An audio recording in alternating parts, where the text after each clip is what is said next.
സവാള താൻ കഥയായിട്ട് വന്നതാണോ? ഞാനൊരു ചെറിയ ട്രബിൾ ആയിട്ട് വന്നതാ. തലക്കായിരിക്കും അല്ലേ? ഏയ് അല്ലല്ല. ഇന്ത്യ രാജ്യത്തുള്ള ജനങ്ങൾ ഒട്ടാകെ ആവശ്യപ്പെടുകയാണെങ്കിൽ ഇന്ത്യ ഒരു ഇസ്ലാമിക രാഷ്ട്രമാക്കാം. എങ്ങനെ? ഇന്ത്യ രാജ്യത്തുള്ള ജനങ്ങൾ ഒട്ടാകെ ആവശ്യപ്പെടുകയാണെങ്കിൽ ഇന്ത്യ ഒരു ഇസ്ലാമിക രാഷ്ട്രമാക്കാം. ഇന്ത്യ ചെയ്തതായ ഒട്ടും അംഗീകരിക്കാൻ കഴിയാത്തതായ അവിഹിതമായ ഒരു ഇടപെടലിന്റെ ഫലമായിട്ടാണ് ബംഗ്ലാദേശ് ഉണ്ടായത്. അങ്ങനെ സ്വതന്ത്ര രാജ്യം ഉണ്ടായത്. അല്ലെങ്കിൽ മറ്റൊരു രാജ്യത്തിന്റെ കിഴക്കൻ പാകിസ്ഥാൻ എന്നത് പശ്ചിമ പാകിസ്ഥാന്റെ ഒരു ഘടകമല്ലേ? അതിൽ പോയി ഇടപെടേണ്ട കാര്യം ഇന്ത്യക്ക് എന്താ ഉള്ളത്? പാകിസ്ഥാനെ തൊട്ടത് നമുക്ക് ഇഷ്ടപ്പെട്ടില്ല. അതുകൊണ്ടല്ല, അതുകൊണ്ട് തന്നെ പാകിസ്ഥാൻ അല്ല, ഞാനങ്ങനല്ല, വാക്കുകളിൽ നിന്ന് ഞാൻ മനസ്സിലാക്കില്ല. അല്ലല്ല, താങ്കൾ ദുർവ്യാഖ്യാനം ചെയ്യരുത്. സയ്യിദ് അബുൽ അല മൗദൂദി അദ്ദേഹത്തിന് മദ്രാസ് പ്രസംഗമുണ്ട്. പാകിസ്ഥാൻ എന്ന് പറയുന്ന രാജ്യം ഉണ്ടാവാൻ പാടില്ല എന്നാണ് അദ്ദേഹം പറഞ്ഞത്. ഒരു ചതുരശ്ര കിലോമീറ്ററിന്റെ ഉള്ളിൽ മുസ്ലിം ഭൂരിപക്ഷം ഉണ്ട് എന്ന് വിചാരിച്ച് അവിടെ ഇസ്ലാമിക ഭരണമെന്ന് ഇസ്ലാം പഠിപ്പിക്കുന്നില്ല. അത് ശരി. അത് ജനത മൊത്തത്തിൽ അങ്ങനെ ആവുകയാണെങ്കിൽ അത് അംഗീകരിക്കുക എന്നല്ലാതെ ഈ കഷ്ണമാക്കി ഇസ്ലാമിക ഭരണം നടപ്പാക്കാൻ ഇസ്ലാം പറയുന്നില്ല. അപ്പോൾ പാകിസ്ഥാൻ തെറ്റാ. പാകിസ്ഥാൻ എന്ന് പറഞ്ഞ രാജ്യം ഉണ്ടാക്കാൻ പാടില്ല. അതോടൊപ്പം തന്നെ ബംഗ്ലാദേശ് എന്ന് പറഞ്ഞ രാജ്യം ഉണ്ടാക്കാൻ പാടില്ല. അവര് വേണ്ടത് ഇന്ത്യയോട് ലയിക്കാം. അതെന്റെ അഭിപ്രായം. അയാളെ കൊണ്ട് പൊറിഞ്ഞു മുട്ടിയിരിക്കുക. ഞാൻ സംസാരിക്കാം. ചുമ്മാ സംസാരിച്ചാ പോരാ, ശരിക്കും സംസാരിക്കണം. ഇവിടെ പറഞ്ഞ കാര്യം കേൾക്കുമ്പോ സത്യത്തില് ചിരിക്കണോ കരയണോ എന്നറിയില്ല. അതാണ് സത്യാവസ്ഥ. അതേപോലെ തന്നെയാണ്. കരഞ്ഞോ ആ ശരി, ഇത് കഴിഞ്ഞിട്ട് നിങ്ങൾക്ക് കരയാം. ആദ്യം ഞാൻ കരയട്ടെ. ഞാൻ നിനക്ക് ശക്തമായിട്ട് കുറച്ച് ഉപദേശം തരാൻ പോവാ. എനിക്കാ? അതായത് എന്താണോ മൗദൂദി പറഞ്ഞത് അത് അതേപോലെ ഇവിടെ പറയട്ടെന്നേ. ഈമാൻ, നിങ്ങൾ ക്ഷമ കൈക്കൊള്ളൂ. അറബിയൊക്കെ ഇവിടെ ഉണ്ട്. പോത്തിനോട് വേദോദാണ്, വെറുതെ സമയം കളയണ്ട. പറഞ്ഞോ, സമാധാനായിട്ടിരിക്കൂ. ഒന്ന് സമാധാനായിട്ടിരിക്കൂ. ഓക്കെ, അനാവശ്യമായിട്ട് ശബ്ദം ഉണ്ടാക്കുന്നത് കഴുതുകളുടെ ശബ്ദമാണ് ഖുറാനിൽ എഴുതിയിരിക്കുന്നത്. അതിനെ കൊണ്ട് വായിപ്പിക്കരുത്. അതായത് ഇവിടെ പറയുന്നത് എന്താണ്? ഞാൻ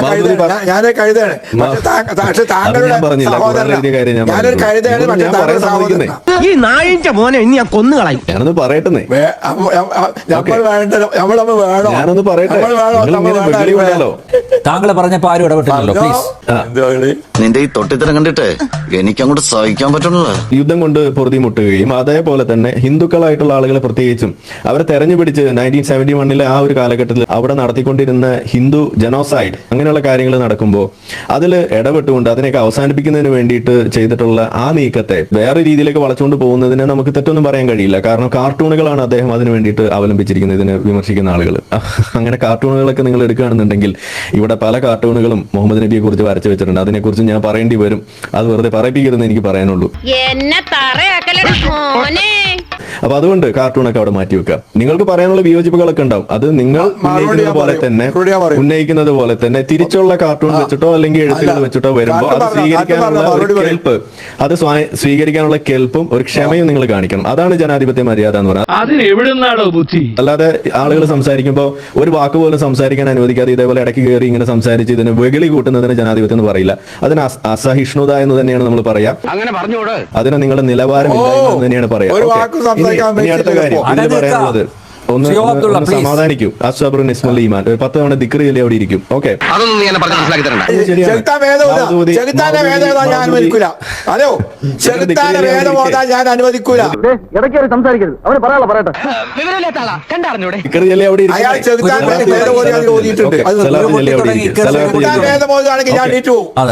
ആയിക്കോട്ടെ. സന്തോഷം, അത്ര നിർബന്ധമാണ്. ഞാൻ തരാൻ വണ്ടിക്കൂലി. വേഗം സ്ഥലം ചില സമയങ്ങൾ അങ്ങനെയാണ്.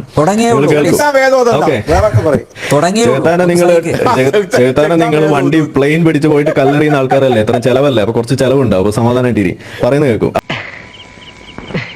അപ്പൊ ഇവിടെ പറയാനുള്ളത്, ഇനി ഈ മൗദൂദി പറഞ്ഞത് ശരിയാണോ? ശരിയാണ്. പക്ഷെ എന്താ കാര്യം എന്ന് ചോദിച്ചു കഴിഞ്ഞാൽ മൗദൂദി എന്താ പറഞ്ഞത് നിങ്ങൾ വരികളിലൂടെ ഒന്നുകൂടി നോക്കൂ. ഇപ്പൊ നിങ്ങൾ ഈ പാകിസ്ഥാനുമായിട്ട് പോകുമ്പോ അതൊരു ലെസർ ഗോളാണ്. നിങ്ങൾ വെയിറ്റ് ചെയ്യൂ. നമുക്ക് പാകിസ്ഥാൻ മാത്രം പോരാ, ഇന്ത്യ മൊത്തം നമുക്ക് ഇസ്ലാമിക രാജ്യമാക്കണം എന്ന് പറഞ്ഞ സാധനത്തെയാണ് ഇവിടെ എടുത്തു പറഞ്ഞിട്ട് മൗദൂദി പാകിസ്ഥാൻ ഉണ്ടാകുന്നതിന് എതിരാണെന്ന് പറയുന്നത്. മൗദൂദി പാകിസ്ഥാൻ ഉണ്ടാകുന്നതിന് എതിരായിരുന്നു, ശരിയാണ്. പക്ഷെ മൗദൂദി എന്താ ബാക്കി പറഞ്ഞത്? നമുക്ക് പാകിസ്ഥാൻ മാത്രം പോരാ, ഇന്ത്യ മൊത്തം നമുക്ക് ഇസ്ലാമിക രാജ്യമാക്കണം എന്ന് പറഞ്ഞതിനെയാണ് ഇദ്ദേഹം ഇവിടെ എന്താണ് നമ്മളിപ്പോ glass is half empty half full എന്ന് പറയുന്ന പോലെ പുള്ളി അതിന് ഉൾട്ട ആക്കിയിട്ട് പറയാണ്. ഇതാണ് ഇവിടെ സംഭവിച്ചത്. ഇന്ത്യ മൊത്തം ഇസ്ലാമിക രാജ്യമാക്കണം എന്ന് പറഞ്ഞ് നടന്നിരുന്ന ആളെയാണ് ഇവിടെ വെള്ളപൂശിയത്. പൂശിയത്. ഇതാണ് ഈ ജമാഅത്ത് ഇസ്ലാമിക്കാരുടെ തനി കൊണമെന്ന് പറയുന്നത്. ഇത് നമ്മൾ അനുവദിക്കാൻ പാടില്ല. ഇവനൊക്കെ മുക്കാലിൽ കെട്ടി ചാട്ടവാറിനടിച്ച് നാട് കടത്തണം. ഈ ജമാഅത്ത് ഇസ്ലാമിയുടെ അതിന്റെ വക്താക്കളായിട്ടുള്ള ആളുകളുടെ അവരുടെ ഫാദർ ഓഫ് നേഷൻ ആയിട്ടുള്ള മുജീബ് റഹ്മാനെ വരെ അവമതിക്കുന്ന രീതിയിലേക്ക് കാര്യങ്ങൾ ഇന്നിപ്പോ എത്തുന്നത് നമ്മൾ കാണുമ്പോൾ അഭിപ്രായ സ്വാതന്ത്ര്യമുള്ള ഈ നാട്ടിലെ ഒരു സാധാരണ പൗരനെന്ന നിലയ്ക്ക് ഒന്ന് പറഞ്ഞോട്ടെ. ഇവിടെ ഇദ്ദേഹത്തെ പോലുള്ള ആളുകൾ എന്താ പറഞ്ഞു വെച്ചിരിക്കുന്നത് നമ്മളുടെ അബ്ദുള്ള, അതായത് ഇത് അവർക്കെതിരായിരുന്നു, അവരുടെ ഇച്ഛക്കെതിരായിരുന്നു എന്നാ പറയുന്നത്. ശരിയാണ്, അവരുടെ ഇച്ഛക്കെതിരെ തന്നെയായിരുന്നു. അത് ആ ഇച്ഛയോടൊപ്പം നിന്ന ആളുകൾ ആരാണ്? അതായത് ഹിന്ദു കൂട്ടക്കൊല നടത്തുന്ന സമയത്ത് ജമാഅത്തെ ഇസ്ലാമിക്കാരായിട്ടുള്ള ആളുകൾ 1971 ആ കാലഘട്ടത്തിൽ ബംഗ്ലാദേശിൽ ഹിന്ദുക്കളെ കൊന്നു തള്ളുന്ന സമയത്ത്, ഹിന്ദുക്കളായിട്ടുള്ള സ്ത്രീകളെ ബലാത്സംഗം ചെയ്ത് കൊല്ലുന്ന സമയത്ത് അത് ചെയ്യുന്ന ജമാഅത്ത് ഇസ്ലാമിക്കാർ ആയിട്ടുള്ള ആളുകൾക്ക് അനുകൂലമായിട്ട് നിന്നിട്ടുള്ള ആളുകളാണ് ഈ ഇന്ത്യയിൽ ഇവിടെ ഇരുന്ന് സംസാരിക്കുന്ന ഈ അബ്ദുള്ള അടക്കമുള്ള അബ്ദുള്ള അടക്കമുള്ള ഈ ജമാഅത്ത് ഇസ്ലാമി, ഇന്ത്യയിലെ ജമാഅത്ത് ഇസ്ലാമി. വിവരദോഷമല്ലേ കാണിക്കണത്? അതിന്റെ വക്താക്കൾ ഇവിടെ ഇവിടെ തന്നെയല്ലേ പറഞ്ഞത് ഇസ്ലാമിയോടൊപ്പം ഇവിടെ നിങ്ങൾ പറഞ്ഞത്. അതിന്റെ ഭാഗമായിട്ടുള്ള അടക്കം ഭാഗമായിട്ടുള്ള ആളുകൾ നിങ്ങൾ ഇവിടെ ഇരുന്നിട്ട് ഇത് പറയുമ്പോൾ എനിക്ക് ചോദിക്കാനുള്ളൂ. അപ്പൊ അതുകൊണ്ട് നിങ്ങളുടെ ഈ ഇരട്ടത്താപ്പും നിങ്ങളുടെ ഈ മുതലക്കണ്ണീരും അതൊക്കെ കൈവെക്കുക. നിങ്ങൾ ഈ തരത്തിൽ ചരിത്രത്തിലെമ്പാടും അയ്യോ പാവം ഒന്നും അറിഞ്ഞൂടാ ഇത്തരത്തിലുള്ള പ്രശ്നങ്ങൾക്ക് എന്നും വഴിവെച്ചിട്ടുള്ള, കലാപമുണ്ടാക്കുന്നതിന് എന്നും വഴിമരുന്നിട്ടിട്ടുള്ള, അതിന്റെ വെടിമരുന്നുമായിട്ട് നടന്നിട്ടുള്ള നിങ്ങളെ പോലുള്ള ആളുകൾ മൗദൂദിയെ പോലും വെളുപ്പിക്കുന്നത് നമ്മൾക്ക് ഇവിടെ കാണുമ്പോൾ മിണ്ടാതിരിക്കാൻ കഴിയില്ല. നമ്മൾ പറയാനുള്ളത് പറയും. നിങ്ങൾക്ക് താങ്ങില്ല എന്ന് നമുക്കറിയാം. വിളിച്ചു വേണതേ തന്നുള്ള കാര്യമാണ്. നിങ്ങൾ നേതാക്കന്മാർ എന്ന് പറയുമ്പോൾ നിങ്ങൾ നേതാവായിരുന്നു എന്നല്ല പറയുന്നത്, അതിന്റെ വക്താക്കളായിരുന്നു നിങ്ങളെ. നിങ്ങളുടെ മുന്നേ ഉള്ള ആളുകൾ അതിനെ സപ്പോർട്ട് ചെയ്ത ആളുകളായിരുന്നു. അതാണ് ഇവിടെ പറഞ്ഞു വെക്കുന്നത്. അത് കളവല്ല. നിങ്ങളെ ഞാൻ ചാലഞ്ച് ചെയ്യാണ്. ഇവിടുത്തെ ജമാഅത്ത് ഇസ്ലാമി അന്നെടുത്ത കൈക്കൊണ്ട നിലപാടെന്ന് പറഞ്ഞു കഴിഞ്ഞാൽ ബംഗ്ലാദേശിലെ ജമാഅത്ത് ഇസ്ലാമിയോട് ഒപ്പം നിൽക്കുന്ന കാഴ്ചയാണ് നമ്മൾ ഇവിടെ കണ്ടത്. അതിന്റെ വക്താക്കളാണ് നിങ്ങളൊക്കെ. അതിന്റെ ബാക്കിയാണ് ഇന്ന് നമ്മൾ കാണുന്ന ഈ മീഡിയ 1, മുക്കാൽ മീഡിയ അടക്കമുള്ള സാധനങ്ങൾ. അപ്പൊ അതുകൊണ്ട് നിങ്ങൾക്ക് അങ്ങനെ കൈ കഴുകാൻ കഴിയില്ല. അതൊക്കെ നിങ്ങൾ വേറെ വല്ല സ്ഥലത്തും പോയി പറഞ്ഞാൽ മതി എന്നേ നമുക്ക് പറയാനുള്ളൂ. അപ്പൊ അതുകൊണ്ട് നിങ്ങൾ എല്ലാരും കൂടി നാടിന്റെ സ്വസ്ഥത നശിപ്പിക്കാനാ ഭാവമെങ്കിൽ ഞങ്ങൾ ഒന്നെല്ലാം അടിച്ചു പൊളിച്ചു കളയും. ഈ നന്ദികേട് എന്നുള്ള വാക്ക് ഞാൻ ഇവിടെ പരാമർശിക്കുന്നില്ല. ഇന്ത്യ എപ്പോഴും ഇതുപോലുള്ള സംഗതികളിൽ ഇടപെടണം, അതിൽ നമ്മൾ കാര്യങ്ങൾ പറയണം. പക്ഷേ ഇവിടെ ഈ വിഷയത്തെ എടുത്തു വെച്ചുകൊണ്ട് ജമാഅത്ത് ഇസ്ലാമിയെ വെളുപ്പിക്കാനും അവിടെ ബംഗ്ലാദേശിൽ നടന്നിട്ടുള്ള വിഷയത്തെ വെളുപ്പിക്കാനും അന്ന് നടന്ന ഹിന്ദു കൂട്ടക്കൊല ഇല്ല എന്ന് പറഞ്ഞു വെക്കാനുമാണ് നിങ്ങൾ ശ്രമിക്കുന്നുണ്ടെങ്കിൽ അത് നടപ്പില്ല. ഇവിടെ ചരിത്രം നിങ്ങൾക്ക് മാത്രമല്ല അറിയാം, ചരിത്രം അറിയുന്ന ബാക്കി ആളുകളൂടെ ഉണ്ട് എന്നൊന്ന് മനസ്സിലാക്കണം. നല്ലതാണ് മിസ്റ്റർ സീറോ അബ്ദുള്ള. അത് പീതാംബരൻ എന്നെ ഇരുത്തുകയാണല്ലോ. നേരത്തെ ആ സുഹൃത്ത് പറഞ്ഞത് മതം എന്ന് പറയുന്നത് ഏകീകരണ ശക്തിയല്ല എന്നാണ്. ഭാഷ ഏകീകരിക്കും. അങ്ങനെയെങ്കിൽ 2 ബംഗാൾ എങ്ങനെ? പശ്ചിമ ബംഗാളും കിഴക്കൻ ബംഗാളും 2 രാജ്യമായത് എങ്ങനെ? ഇന്ത്യയുടെ കീഴിലുള്ളതായ ബംഗാൾ, പശ്ചിമ ബംഗാൾ എന്ന് പറഞ്ഞ രാജ്യമല്ലേ? അതുപോലെ തന്നെ ബംഗ്ലാദേശ് എന്ന് പറയുന്നത് 2 ഒരേ ഭാഷയല്ലേ? എന്തുകൊണ്ട് അവരൊന്നാകുന്നില്ല? എന്റെ അമ്മച്ചി എന്തൊരു പെർഫോമൻസ്! എവിടെ നിന്ന് കിട്ടി ഇതിനെ? അങ്ങോട്ടും ഇങ്ങോട്ടൊന്ന് ആലോചിച്ചിട്ട് വേണ്ട ഇതൊക്കെ ചർച്ച ചെയ്യാന്. മതത്തോടോ അല്ലെങ്കിൽ ഇസ്ലാമിനോടോ എന്തെങ്കിലും ഒരു വെറുപ്പുണ്ട് വിചാരിച്ച് എന്തെങ്കിലും വിളിച്ചു പറയാ. മതം എന്നത് ഏകീകരണ ശക്തിയാണ് എന്നതിന് ഇത്രയും കാലം ഒന്നിച്ചു നിൽക്കുന്നു എന്നത് തന്നെയാണല്ലോ. പലയിടങ്ങളിലും പല രാജ്യങ്ങളും ഒന്നിച്ചു നിൽക്കുന്ന മതത്തിന്റെ അടിസ്ഥാനത്തിലാണ്, അല്ലാതെ പറയാൻ കഴിയില്ല. ആ കാരണത്താലാണ് ഇസ്ലാമിനെ വേട്ടയാടുന്നതും. ഇസ്ലാം ഒരു ഏകീകരണ ശക്തിയാണെന്നുള്ളത് വളരെ വ്യക്തമായും എല്ലാവർക്കും അറിയാം. അതിന്റെ ശക്തി വളരെ പ്രകടമായി ആളുകൾ മനസ്സിലാക്കിക്കൊണ്ടിരിക്കുകയാണ്. ഭയങ്കരം തന്നെ. യൂറോപ്പിലേക്കൊക്കെ ഇപ്പോൾ മുസ്ലിങ്ങൾ ചെല്ലുമ്പോൾ അവരെ പ്രത്യേകിച്ച് ശ്രദ്ധിച്ച് അവർക്ക് പൗരത്വം കൊടുക്കാതിരിക്കാൻ വേണ്ടിയും അവരെ തുരത്താൻ വേണ്ടിയും നാട് കടത്താൻ വേണ്ടിയൊക്കെയുള്ള ശ്രമങ്ങൾ നടന്നുകൊണ്ടിരിക്കുന്നത്. കാരണം അവർ ഏകീകരിക്കപ്പെടുന്നു. പാകിസ്ഥാൻ വന്നവരും ബംഗ്ലാദേശിൽ വന്നവരും ഇന്ത്യയിൽ നിന്ന് വരുന്നവരും ഒക്കെ ഒന്നാവുകയാണ്. ശക്തി അതിലൊക്കെ വിശ്വാസമുള്ളവർക്ക്. പിന്നെ ഇവിടെ പോയിട്ട് സംസാരിച്ച എന്തേ കയ്യിലിരിപ്പ് ശരിയല്ലാത്തതുകൊണ്ടാണ് അത് ശരിയല്ല. വേണ്ട, അത് തന്നെ വിശ്വാസമില്ലാതെ ഒരു വട്ടം ഒരു പെണ്ണിട്ടി ഒന്നാമത് പെണ്ണിട്ടി അവൾ വിശ്വാസമില്ല, 2ാമത് കെട്ടി അതിന് വിശ്വാസമില്ല, 3ാമത് കെട്ടി വിശ്വാസമില്ല, ഇപ്പൊ 4ാമതൊന്ന് കിട്ടീന്. അങ്ങനത്തെ ആൾക്കാരൊക്കെ നമ്മളിവിടെ ചർച്ചയിലൊക്കെ നിൽക്കുന്നത്. ഒരു ഭൂമിയിൽ ഒന്നും വിശ്വാസം ഉണ്ടാവില്ല. അത് അവരുടെ വാചകങ്ങൾക്കൊന്നും മറുപടി പറയാന്ന് ഞാൻ തയ്യാറില്ല. ഇതൊരു നടക്ക് പോണ മാതിരില്ല. മാരിയത്തിൽ കിബിത്തിയാണ് ഇപ്പൊ ഭാര്യ. എന്ത് ഇപ്പൊ മാരിയത്തിൽ കിബിത്തിയാണ്. പറയലടാ പറഞ്ഞിട്ട് പറയും, പറഞ്ഞു കഴിഞ്ഞിട്ട് പറയും. പറയാൻ വേണ്ടി നിങ്ങൾ പറയും ചെയ്യേ. മുഹമ്മദ് നബിയുടെ കഥ പറയാ എന്താ? മുഹമ്മദ് നബി കല്യാണം കഴിച്ചത് നമുക്ക് മാതൃകയാണ്. മുഹമ്മദ് നബി ആദ്യത്തെ കല്യാണം കഴിക്കുന്നത് അതിനെ സംസാരിക്കാൻ ഞാൻ തോളേക്ക് ഒരു ഉച്ചറിയും. മനസ്സിലായിക്കോ? എന്റെ പഴയ ഞാൻ ചാല ഉണ്ടായ കാലം മുതൽക്കുള്ള ചർച്ചയിൽ മുഹമ്മദ് നബി ആദ്യത്തെ കല്യാണം കഴിക്കുമ്പോൾ 2 ഓട്ടോറിക്ഷയിൽ അദ്ദേഹത്തിന്റെ ഭാര്യ പുതുക്കത്തിന് വന്നത്. എന്തോന്ന് മുഹമ്മദ് നബി ആദ്യത്തെ കല്യാണം കഴിക്കുമ്പോൾ 2 ഓട്ടോറിക്ഷയിൽ അദ്ദേഹത്തിന്റെ ഭാര്യ പുതുക്കത്തിന് വന്നത്. എന്താന്ന് പറയുമ്പോ മനസ്സിന്റെ ഒരു എനിക്ക് സമാധാനം സന്തോഷമൊക്കെ പാട്. 6 കുട്ടികൾ 6 കുട്ടികളുള്ളത് നിങ്ങൾ അറിയുന്നില്ല. കഴിക്കും. നല്ല സുന്ദരനായ ചെറുപ്പക്കാരൻ കല്യാണം കഴിക്കുന്നത് ഒരു ഓട്ടോറിക്ഷയിൽ. നിങ്ങൾ എന്ത് വെറുപ്പിക്കലാണ്, ഭയങ്കര വീട്ടിലാണല്ലോ നിങ്ങള്. ആറ് കുട്ടികളുടെ ഒരു മനുഷ്യൻ കല്യാണം കഴിക്കോ? രണ്ടാമത് കല്യാണം കഴിച്ചിട്ട് ഞാൻ വേണ്ടാത്ത പറയും. പഴംപുരാണം പറഞ്ഞിരിക്കാൻ നേരമില്ല. ആങ്കർ കൊണ്ടാത്ത എന്താ?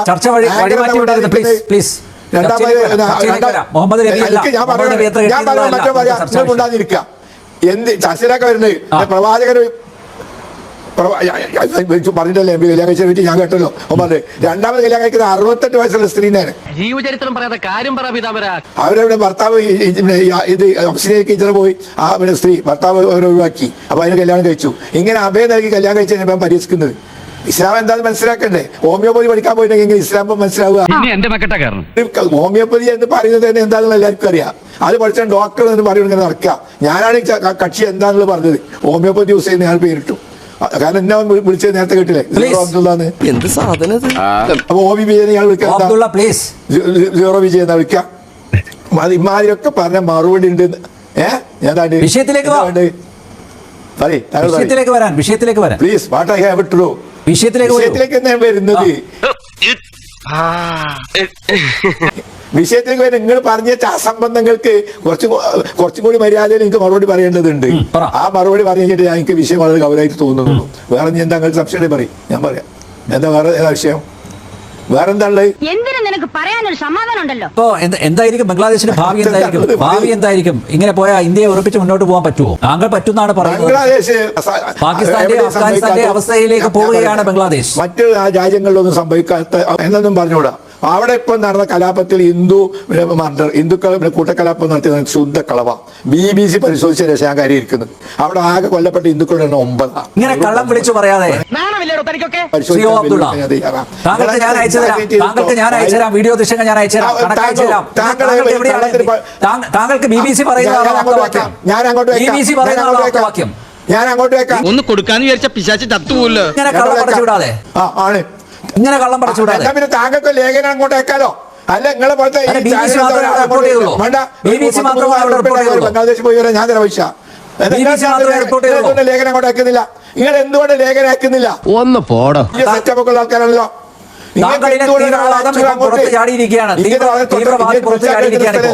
അവിടെ വലിയ ജനസൈഡ് നടന്നിട്ട് അതിനെ ഇത്രയും ലാഘവത്തോടെയാണ് കാണുന്നത്. തീവ്രത എന്നൊക്കെ പറയുമ്പോൾ ഞങ്ങൾ പേടിക്കൂല കേട്ടോ. ഇങ്ങനൊരു മരത്തലേനെ ഞാൻ ജീവിതത്തിൽ കണ്ടിട്ടില്ല. നശൂല. അടിസ്ഥാനത്തിലാണ് താങ്കൾ അത് പറയുന്നത്? നേരത്തെ താങ്കളുടെ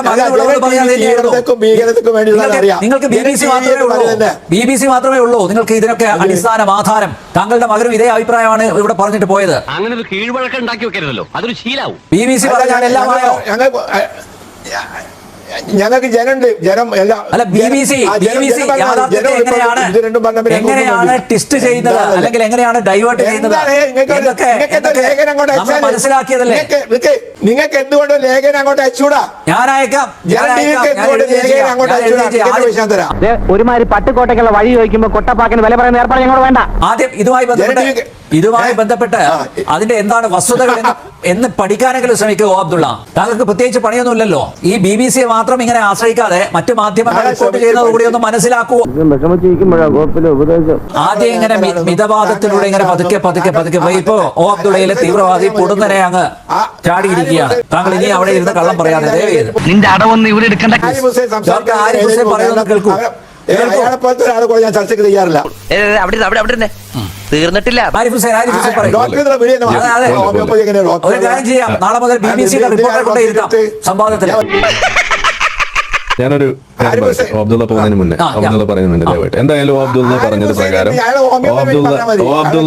പ്രകാരം ബംഗ്ലാദേശിൽ ഹിന്ദുക്കൾ ഒരാൾ പോലും മരിച്ചിട്ടില്ല. അവിടെ മരിച്ച ഹിന്ദുക്കളുടെ എണ്ണം 0 ആണ് എന്ന് പറഞ്ഞതുകൊണ്ട്, 0 എന്ന് പറഞ്ഞാൽ 0 ആയതുകൊണ്ട് ഞാൻ അബ്ദുള്ള ഇനി മുതൽ 0 അബ്ദുള്ള എന്ന് തന്നെ ഞാൻ വിളിക്കുള്ളൂ. അദ്ദേഹം 0 അല്ല, അവിടെ ഹിന്ദുക്കൾ കൊല്ലപ്പെട്ടിട്ടുണ്ട് എന്ന് സമ്മതിക്കുന്ന അന്ന് ഞാൻ അബ്ദുള്ള എന്ന് വിളിക്കും. ഓക്കെ, എന്തായാലും അദ്ദേഹത്തിന് എല്ലാ ഭാവങ്ങളും നേരെയാണ്. അദ്ദേഹം BBC പഠിച്ച് വലിയ വിദ്യാർത്ഥി തന്നെയാണ് എനിക്ക് പറയാനുള്ളത്. പോട്ടെ. ഇവിടെ നിങ്ങളെ സംബന്ധിച്ചിടത്തോളം അബ്ദുള്ളയെ പോലെയുള്ള ആളുകൾ മിതമായിട്ട് തുടങ്ങി ഇതുപോലെ തീവ്രമായിട്ട് വരുന്നു എന്നുള്ള തോന്നൽ നിങ്ങൾക്കാണ്. എനിക്കതില്ല. കാരണം ഈ തക്കിയ കണ്ടു തന്നെയാണ് നമ്മൾ ഇതൊക്കെ ശീലിച്ചത്, മനസ്സിലാക്കിയത്. അതുകൊണ്ടാണ് നമ്മൾ ഇവിടെ ഇങ്ങനെ ഇരിക്കേണ്ടി വരുന്നത്. അതായത് തങ്ങൾക്ക് അനുകൂലമല്ലാത്ത സാഹചര്യങ്ങളിൽ മതേതരവാദിയാകും, ജനാധിപത്യവാദിയാവും, വസ്ത്ര സ്വാതന്ത്ര്യത്തിന് വേണ്ടിയിട്ട് നിലകൊള്ളും, അഭിപ്രായ സ്വാതന്ത്ര്യത്തിന് വേണ്ടി നിലകൊള്ളും, എല്ലാം അവിടെ നിലകൊള്ളും. അതേസമയം തങ്ങൾക്ക് ഭൂരിപക്ഷമുള്ള സ്ഥലത്തെത്തിയാൽ അവിടെ പിന്നെ ജനാധിപത്യം വേണ്ട, അവിടെ പിന്നെ മതേതരത്വം വേണ്ട, അവിടെ പിന്നെ നിയമം മതി, അവിടെ അഭിപ്രായ സ്വാതന്ത്ര്യം വേണ്ട, അവിടെ അഭിപ്രായ സ്വാതന്ത്ര്യം പകരം ഇസ്ലാമിക നിയമം മതി, നിങ്ങൾക്ക് മതം എന്നുള്ള അടക്കമുള്ള നിയമം ഇവിടെ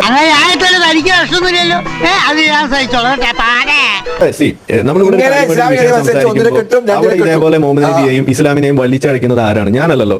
ഇവിടെ ഇങ്ങോട്ട് പറഞ്ഞ് അങ്ങോട്ട് മറുപടി വരും. അത് നിങ്ങൾ മനസ്സിലാക്കിയിട്ട് ഇങ്ങോട്ട് കൊണ്ടുവന്നാൽ മതി എന്ന് നമ്മളെപ്പോഴും പറയുള്ളൂ. ഇവിടെ ഇതൊന്നും പരാമർശിക്കുന്ന ഒരു ആവശ്യമില്ലാത്തോടത്ത് നിങ്ങൾ പച്ചയായിട്ട് മൗദൂദിയെ കൊണ്ടുവന്നു, മൗദൂദിയെ കൊണ്ടുവന്ന് അതിനെ വെളുപ്പിക്കാൻ നോക്കുന്നു. ആ രീതിയിൽ മൗദൂദി ഇങ്ങനെ പാകിസ്ഥാൻ എതിരാണെന്നൊക്കെ പറഞ്ഞു വെച്ച് ഇതേപോലെ പറഞ്ഞു വെക്കുമ്പോൾ ഞാൻ ഒരിക്കൽ പറഞ്ഞു കഴിഞ്ഞു എന്താണ് മൗദൂദി പാകിസ്ഥാൻ എതിരായിരുന്നതിന്റെ കുറച്ചും കൂടി കാരണം ഞാൻ നിങ്ങൾക്ക് എന്നോട് പലതവണ ഞാൻ പറഞ്ഞിട്ടുണ്ട്, ചലബള ഓരോന്ന് വിളിച്ചു പോരുന്നു. മൗദൂദി പറഞ്ഞത് ഒന്ന്, നിങ്ങൾ ഇങ്ങനെ ഇസ്ലാമിൽ രാജ്യ അതിർത്തി എന്ന് പറയുന്നത് ഇസ്ലാമിൽ രാജ്യ അതിർത്തി എന്ന് പറയുന്നത് കൺസെപ്റ്റ് ഇല്ല. അതേസമയം നിങ്ങൾ നിൽക്കുന്ന ഇടം ഏതാണോ അത് ഇസ്ലാമികവൽക്കരിക്കുക എന്നതാണ് ഇസ്ലാമിന്റെ രീതി എന്ന് പറഞ്ഞാണ് മൗദൂദി മാറി നിന്നത്. ഒന്നത്. രണ്ടാമത്തേത്, മൗദൂദി പറഞ്ഞു ഇങ്ങനെ ഒരു പാകിസ്ഥാനായി മാറുക എന്ന് പറഞ്ഞു കഴിഞ്ഞാൽ അത് ഒരിക്കലും തന്നെ ഇസ്ലാമിക നിയമങ്ങൾക്ക് അനുസൃതമായിട്ട് വരുന്ന ഒരു പാകിസ്ഥാൻ ആയിരിക്കില്ല.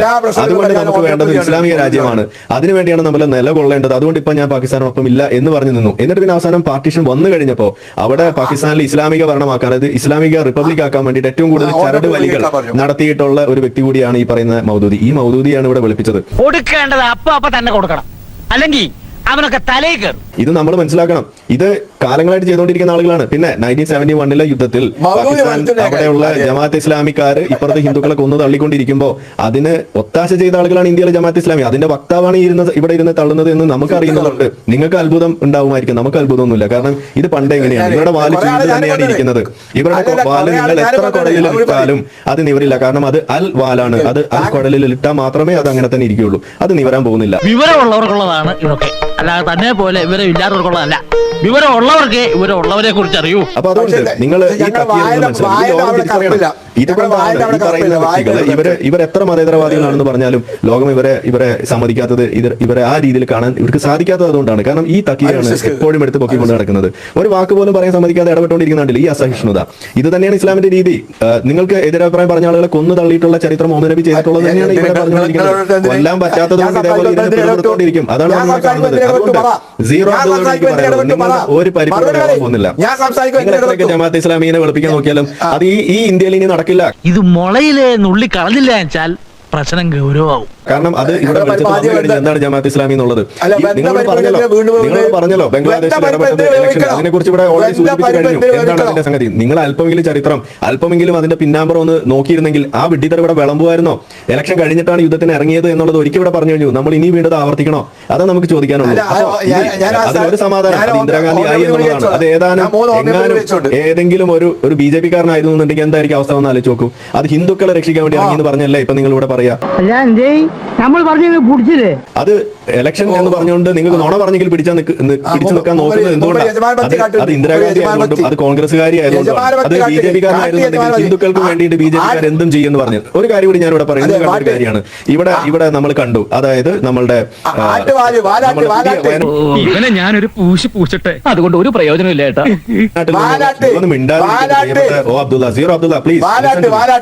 നിങ്ങളൊന്ന് സമാധാനമായിട്ട് ഒന്ന് കേൾക്കാം.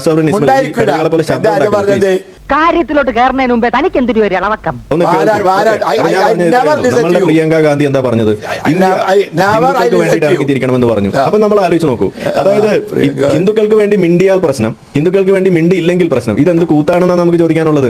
ഇത് എവിടുത്തെ ന്യായമാണ്? നമ്മൾ പറയുന്നത് എന്താണ്? ഹിന്ദുക്കൾക്ക് വേണ്ടിയിട്ടല്ല, മനുഷ്യർക്ക് വേണ്ടിയിട്ട് മിണ്ടണം. അത് മിണ്ടുന്ന ആളുകളെ കൊണ്ട് നിങ്ങൾ മിണ്ടിക്കാൻ സമ്മതിക്കില്ല. എന്താ കാരണം? അവിടെ ജമാഅത്ത് ഇസ്ലാമി അവിടെയും നിങ്ങൾ എന്നേക്കാൾ പ്രായക്കൂടുതൽ ഞാൻ വിചാരിക്കില്ല. ഈ കൈ കൊണ്ട് സഹായം വെച്ചതല്ല. നിങ്ങളുടെ ഈ തരത്തിലുള്ള ഈ പരിപാടി, ഈ തക്കിയ പരിപാടി, ഈ അറ്റം ചെത്തിയ പരിപാടി അത് നിങ്ങൾ നിർത്തണം. നിങ്ങളുടെ കയ്യിലുള്ള ആ കൂടി കുറെ നുണകളാണ്. ഇസ്ലാം നമ്മൾ പറയുന്നത് ഇതുകൊണ്ടാണ്. ഇസ്ലാം എന്ന്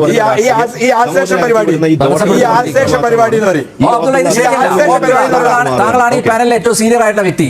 താങ്കളാണ് മറ്റുള്ളവർക്ക് മാതൃകയാവേണ്ടത്, ഇങ്ങനെ കലവില കൂട്ടാതെ. എന്ത് കാര്യത്തിനായാലും ഒരു മാന്യത വേണ്ടേ? മോശമല്ലേ ഇത് കാണുന്നവർ എത്ര പ്രേക്ഷകരാണെന്നറിയോ? താങ്കൾ ആ യൂട്യൂബ് ഒന്ന് എടുത്ത് നോക്കിയേ, അതിനടിയിൽ വരുന്ന കമന്റുകൾ വായിച്ചേ. താങ്കൾ താങ്കൾ ആ യൂട്യൂബിൽ വരുന്ന കമന്റുകളൊന്നും എടുത്ത് വായിച്ചു നോക്കിയേ. ഇവിടെ കഷ്ടപ്പാടാണെങ്കിൽ ഞാൻ തിരിച്ചു പോകും. അവസാനം മിണ്ടാതെ പറയാതെ പോയി എന്ന് പറഞ്ഞേക്കരുത്. ഒരു മര്യാദ കാണിക്കുക, അല്പമെങ്കിലും മര്യാദ കാണിക്ക്. ഇടപെട്ടു എന്ന് പറഞ്ഞ് ഇങ്ങനെയാണോ പ്രതികരിക്കേണ്ടത്? താങ്കളോട് മര്യാദ കാട്ടൂല. താങ്കൾ ആങ്കറാണ്. താങ്കൾ ആങ്കർ ആണെങ്കിൽ താങ്കളുടെ പ്രായം വെച്ചാണ് ഞാൻ ആ ബഹുമാനവും ആദരവും തരുന്നത്. അല്ലെങ്കിൽ ഞാൻ പണ്ടേ ഇറക്കി വിട്ടിട്ടുണ്ടാവുമായിരുന്നു. വെറുതെ കൈക്ക് പണി ഉണ്ടാക്കരുത്. കിളവനാണെന്നൊന്നും ഞാൻ നോക്കൂല. പ്ലീസ് ദയവ് ചെയ്ത് സഹകരിക്കുക, ഇങ്ങനെ ബഹളം വെക്കാതെ. ഇത് കാണുന്ന നിരവധി പ്രേക്ഷകരുണ്ട്, അതുകൊണ്ട് ദയവ് ചെയ്ത് സഹകരിക്കുക. സഹകരിക്കുക പ്ലീസ്. ഇടവേളയ്ക്ക് ശേഷം അതാണ് നല്ലത്. അബ്ദുള്ളക്ക് പോകാം. ഇതൊക്കെ നേരത്തെ പറയണ്ടേ? ഞങ്ങളുടെ ക്യാമറ ക്രൂവിനെ എന്തിനാണ് ബുദ്ധിമുട്ടിക്കുന്നത്? താങ്കൾക്ക് പറ്റില്ലെങ്കിൽ പറ്റില്ല എന്ന് തുറന്നു പറയുക. പങ്കെടുക്കാമെന്ന് സമ്മതിച്ചുകൊണ്ടാണല്ലോ ക്യാമറ അയച്ചത്. ഇങ്ങനെ നാറാനൊരു ചങ്കൂറ്റം വേണം കേട്ടാ.